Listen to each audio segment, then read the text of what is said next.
নমস্কার, সবাইকে স্বাগত আমার চ্যানেলে বিএডে থার্ড সেমিস্টারে।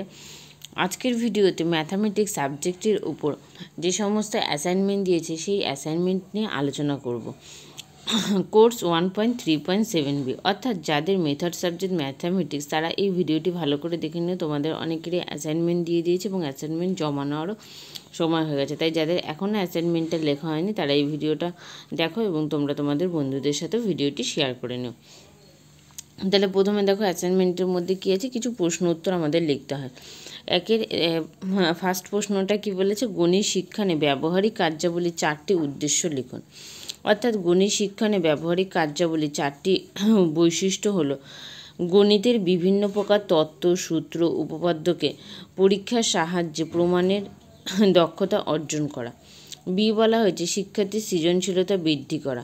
সি অভিজ্ঞতা ও অনুশীলনের মাধ্যমে ঘটনাকে বাস্তব রূপদান করা।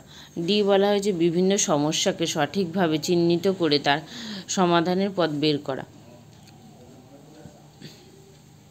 এরপরে আছে 3 নম্বর, গণিত ক্লাবের যে কোনো 4টি উদ্দেশ্য লিখুন। গণিত জগতের দৈনন্দিন উদ্ভাবনাগুলো সম্পর্কে শিক্ষার্থীদের অবগত করানো। বি বলা হয়েছে গণিত শেখার জন্য শিক্ষার্থীদের অনুপ্রেরণা প্রদান করা। সি শিক্ষার্থীদের মধ্যে দলগত শিক্ষণ সংক্রান্ত মনোভাব বিকাশ ঘটানো। ডি শিক্ষার্থীদের মধ্যে গবেষণামূলক দৃষ্টিভঙ্গির বিকাশ সাধন। পরবর্তী প্রশ্ন কি বলা হয়েছে, গণিতের পারদর্শিতার অভিক্ষার সংজ্ঞা দিন। যে অভিক্ষার দ্বারা শিক্ষার্থীদের বিষয়গত অর্জিত জ্ঞান ও দক্ষতার পরিমাপ করা হয় তাকে পারদর্শিতার অভিক্ষা বা অ্যাচিভমেন্ট টেস্ট যেটা বলা হয়। থর্নডয়েক এবং হেগেন এর মতে the type of ability test that describe that a person has learn to do it called achievement test. তাহলে প্রথম এখানে আমরা দেখে নিলাম অ্যাচিভমেন্ট টেস্ট বলতে কী বোঝায়। এর পরবর্তী প্রশ্ন বলা হয়েছে গণিত ভীতির মানসিক লক্ষণগুলো কী কী। কতগুলো লক্ষণ আছে এখানে দেখো, গুলিয়ে ফেলা, আত্মবিশ্বাসের অভাব,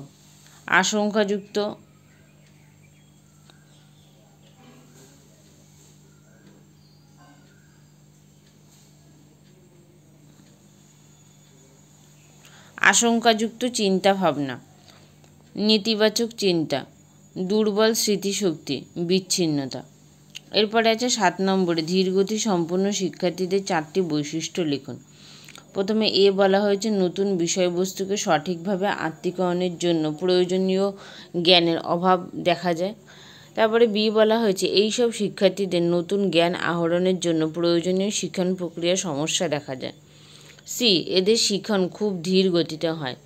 ডি এদের শিক্ষণ ক্ষমতা তাদের শারীরিক ও মানসিক ক্ষমতার চেয়ে অনেক কম হয়।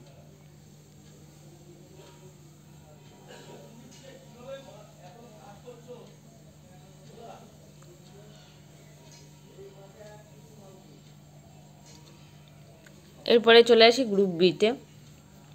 2 নম্বর প্রশ্ন বলা হয়েছে মাধ্যমিক স্তরে গণিতের পাঠ্যক্রম প্রস্তুতির নীতিগুলি আলোচনা করো।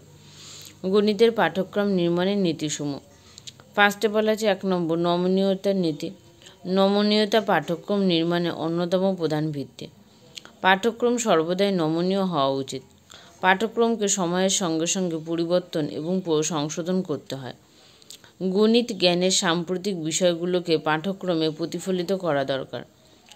নমনীয় পাঠ্যক্রম সর্বদাই শিক্ষার্থীদের সার্বিক উপায়ে অভিজ্ঞতার দ্বারা পাঠ্য বিষয়কে পরিবেশের সঙ্গে মিথস্ক্রিয়ার মাধ্যমে আত্মীকরণের জন্য প্রয়োজনীয় সময় ও সুযোগ প্রদান করে থাকে।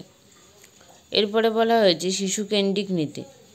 পাঠ্য বিষয় নির্বাচন ও পরিচালনার ক্ষেত্রে শিশুদের কেন্দ্রীয়করণ একটি মূল বিষয়, কারণ পাঠ্যক্রমের মূল ভিত্তি হলো শিশু। যেহেতু আধুনিক শিক্ষা ব্যবস্থা শিশুকেন্দ্রিক তাই পাঠ্য বিষয়গুলো শিশুকেন্দ্রিক হওয়া উচিত।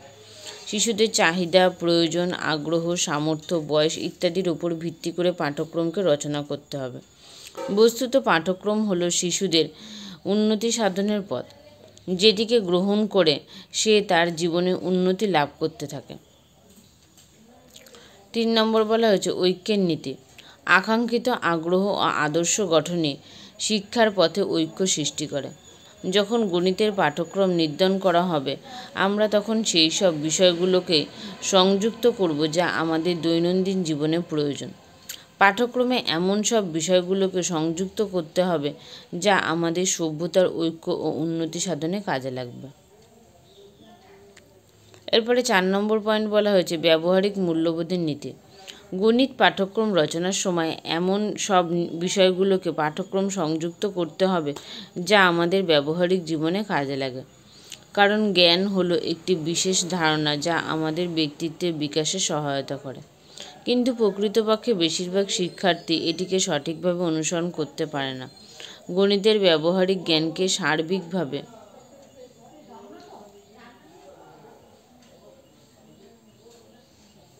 এখানে হয়তো কোনো কারণে লাইনটা স্কিপ হয়ে গেছে লিখতে লিখতে, এই জায়গাটা তাহলে তোমরা একটু বাদ দিয়ে দেবে লাস্ট লাইনটা। এরপরে 5 নম্বর বলা হচ্ছে সাংস্কৃতিক মূল্যবোধের নীতি। গণিত শিক্ষা মানব সভ্যতার উন্নতিতে একটি গুরুত্বপূর্ণ ভূমিকা পালন করে থাকে। গণিতের ইতিহাস পর্যালোচনা করলে যেগুলি আমরা দেখতে পাই, গণিতের এমন কিছু বিষয় ও ঘটনা আছে যেগুলো বর্তমান সমাজ ও সভ্যতার অবিচ্ছেদ্য অংশ হিসাবে প্রতীয়মান।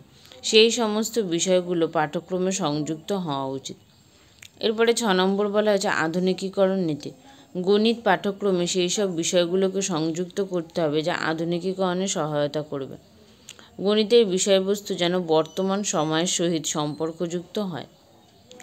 এরপরে 7 নম্বর বলা হয়েছে পারস্পরিক সম্পর্কের নীতি। গণিতের পাঠ্যক্রম রচনার সময় আমাদের মনে রাখতে হবে যে পাঠ্যক্রমের অন্তর্গত বিষয়গুলো যেন শিক্ষার্থীদের বাস্তব জগতের সাথে ও অন্যান্য বিষয়গুলির সাথে সম্পর্কযুক্ত হয়। 8 নম্বর বলা হয়েছে শৃঙ্খলাগত নীতি। গণিত হলো এমন একটি বিষয় যা মনকে শৃঙ্খলাবদ্ধ হতে সাহায্য করে। গণিতের একটি নিজস্ব শৃঙ্খলাগত মান আছে, কারণ গণিত চিন্তাধারার উন্নতিতে, স্মৃতিশক্তি সংরক্ষণে, মনোসংযোগে সাহায্য করে।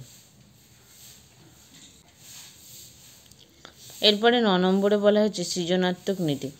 সাংস্কৃতিক ধারাবাহিকতা সমাজ উন্নয়নে সাহায্য করে। গণিত পাঠ্যক্রমটিকে এমনভাবে সাজাতে হবে যার দ্বারা শিক্ষার্থীদের মধ্যে সৃজনশীল মনোভাবের বিকাশ ঘটে। পাঠ্যক্রমের অন্তর্গত পদ্ধতিগুলো সৃজনশীল কার্যকলাপের উপর ভিত্তি করে গড়ে ওঠে। 10 নম্বর বলা হচ্ছে সংরক্ষণের নীতি। সংস্কৃতি ও সভ্যতার মানদণ্ডকে সঠিকভাবে উন্নত করতে জ্ঞানের সংরক্ষণ ও সঞ্চালন ক্রমপর্যায়ে হওয়া উচিত। শিক্ষার মূল লক্ষ্য হল আমাদের সাংস্কৃতিক ঐতিহ্যকে সংরক্ষণ করে রাখা।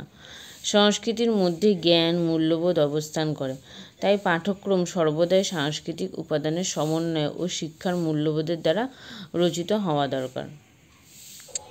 এছাড়াও আরও কিছু অ্যাসাইনমেন্টের প্রশ্ন উত্তর তোমাদের সাথে শেয়ার করছি। বলেছে পাঠ্যপুস্তক তৈরির জন্য পাঠ্যক্রমের নীতি আলোচনা করুন।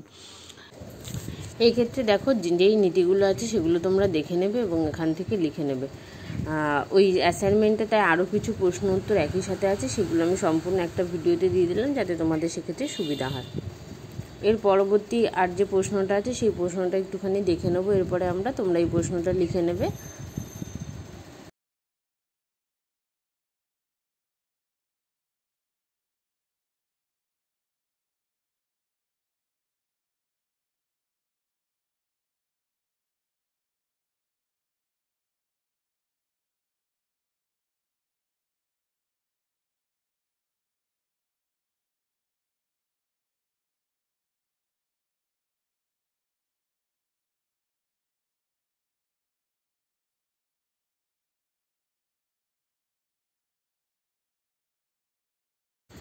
বিভিন্ন প্রকার সহপাঠক্রমিক কার্যাবলী সম্পর্কে সংক্ষেপে আলোচনা করো। অর্থাৎ এখানে বিভিন্ন প্রকার সহপাঠক্রমিক কার্যাবলী সম্পর্কে আলোচনা করে দেওয়া আছে, এটাও তোমরা লিখে নিতে পারবে এখান থেকে তোমাদের যদি এই প্রশ্নটা দিয়ে থাকে অ্যাসাইনমেন্টে।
এর পরবর্তী প্রশ্নটা আছে ধীর গতি সম্পন্ন শিক্ষার্থীদের বৈশিষ্ট্যগুলি লিখুন।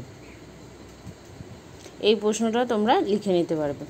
দেখো এক্ষেত্রে এখানে তোমাদের অ্যাসাইনমেন্টে তাহলে কিছু প্রশ্ন উত্তর এই ভিডিওতে দেওয়া হলো। আর এছাড়াও ম্যাথের উপর লার্নিং ডিজাইন দেওয়া আছে, প্রিভিয়াস ইয়ারের প্রশ্ন, পিডিএফ প্রশ্নগুলো, যে সমস্ত প্রশ্নগুলো এসেছে সেই সমস্ত প্রশ্নগুলো, তাছাড়াও প্রশ্ন উত্তর, বিভিন্ন ধরনের আপডেট তোমরা এখান থেকে পেয়ে যাবে। তাই চ্যানেলটিতে যারা নতুন আছে অবশ্যই চ্যানেলটা একটা সাবস্ক্রাইব করে দিও এবং ভিডিওটি ভালো লাগলে একটা লাইক করে দিও। এছাড়াও যদি কোনো কিছু তোমাদের প্রয়োজন হয় তবে সেক্ষেত্রে তোমরা অবশ্যই কমেন্ট বক্সে কমেন্ট করে জানিও, যতদূর সম্ভব চেষ্টা করবো দেওয়ার। ভিডিওটি এখানেই শেষ করলাম।